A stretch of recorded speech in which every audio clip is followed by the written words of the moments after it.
I want to thank everyone for coming to my presentation today. My name is Dennis Cooley. I'm going to be talking about the loss of trust in experts. So I'm going to share my screen and start my PowerPoint. Hopefully this will go. Okay. One of my concerns was about the apparent loss of trust in experts, and I was trying to figure out why this was happening and if anything could be done about it. So what I'm saying might be controversial, but I think I found at least something here.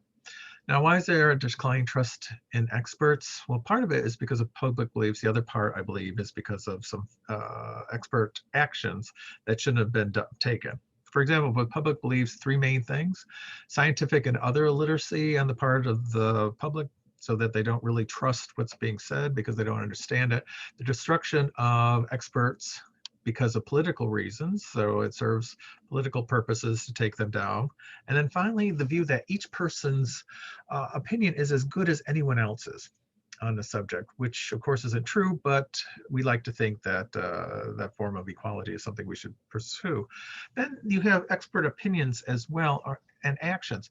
For example, sometimes when you have major mistakes or scandals in a professional community, instead of taking care of it quickly and with a lot of accountability, what happens is there's a delay, there's trying to sweep it under the carpet and so on, which undermines trust. There's also overblown reports of findings that are debunked. Either the study itself wasn't any good, or the media or whoever was making bigger claims than the authors actually intended. And then just poor interaction with the public on the part of the expert.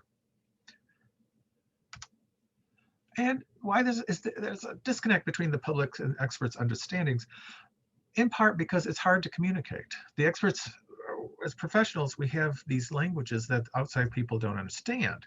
And we also sometimes have fields such as philosophy and ethics, in which we have a very rigorous approach. And it's necessary to get closer to the truth, but at the same time, there'll be people who think that we're fighting with each other rather than actually trying to do what we're doing. Let's face it, there are a lot of experts who stink at communications. They are more destructive than positive in conveying information. And then finally, a lot of people in the media and the public think that this information should be reducible to simple ideas when it can't be. And if it can't be done that way, then often what's considered the problem is that the expert isn't competent to be able to convey that information adequately. There's also the expert's demeanor in public interactions. So experts, and I include myself in this as well, we receive a lot of deference and respect when we're giving talks, when we're engaging with the professional community, and we expect that as our treatment. Some people, though, their self-esteem becomes bound to this value recognition of that we are being valued by others. And unfortunately, they have a lot of sensitivity because they think they're being attacked when they're not respected in that way, or their opinion is being questioned. Their self-esteem also is being attacked, so they react negatively. And the public, though, when they're seeing these reactions, aren't stupid. Public folks are not stupid at all. They don't like to be treated as if they're incompetent. Every person is pretty good at reading other people's minds. When they're reading body language and so on, they realize that this person is rejecting them or treating them in a way they don't want to be treated. So their self-esteem is threatened by that bad action. And let's face it, everybody is an expert in generalizing. Why is that the case? It's because of evolutionary adaptation. Our ancestors, the ones that survived, of course, to be our ancestors, were pretty good at figuring out fight or flight. So they could categorize quickly and efficiently. As our human brains developed, those entities that were faster at categorizing, putting things into category, made better distinctions, and so they had evolutionary advantage over survival, reproduction, and conserving energy. So we really are born to generalize. The problem is that sometimes our generalizations are illicit. They're hasty generalizations, and that happens when there are too few people or too few observations leading to stereotypes rather than an accurate classification. So how does this happen with experts? Most people don't have any real interaction with them. And what they're seeing is through the media, social sources, social media, and other information sources that make them think that all experts have problems because of the hasty generalization. And if there's a negative experience, negative experiences are more powerful than positive experiences. So they have a greater force in making these categorizations.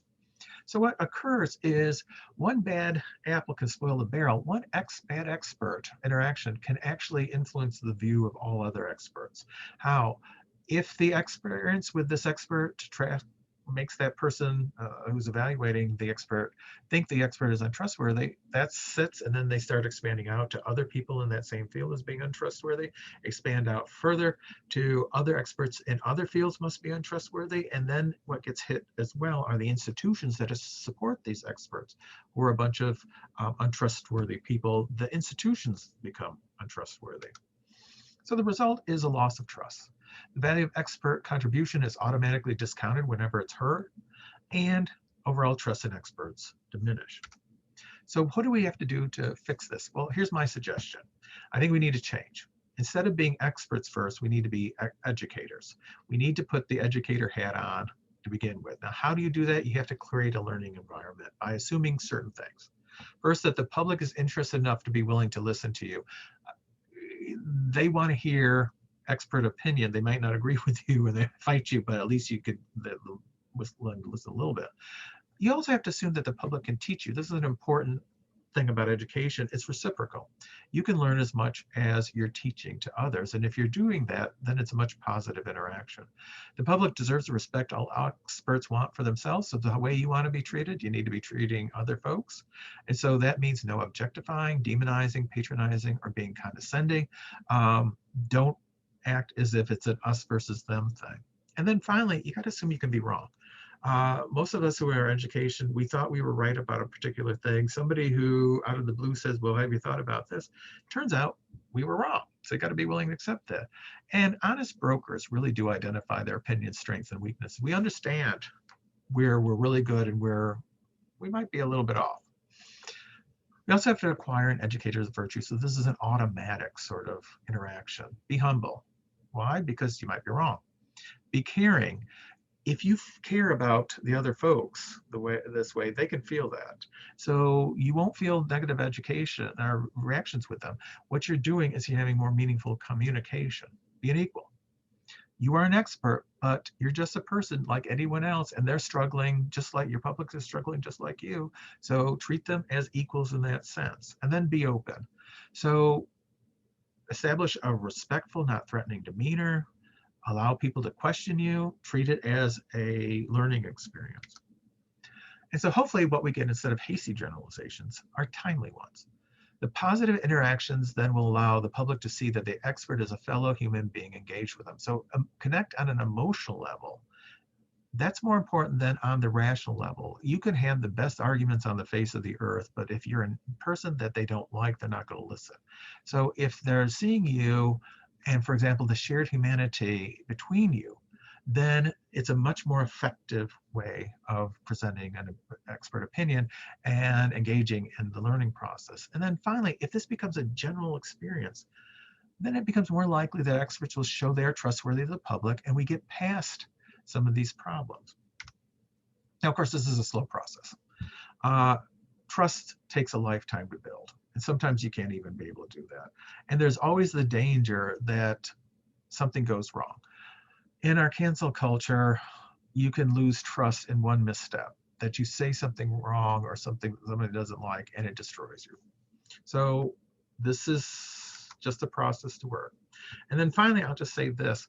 It's really hard to be the adult in the room when it is so much fun to throw bombs. So when other people are acting up or doing the different things, and somebody's getting on your nerves, it's fun to throw a bomb.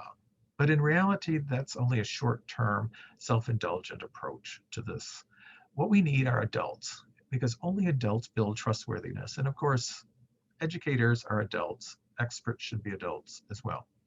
So thank you for listening to this flash presentation. If you have any questions, my contact information is below, and I welcome hearing from you. Thank you.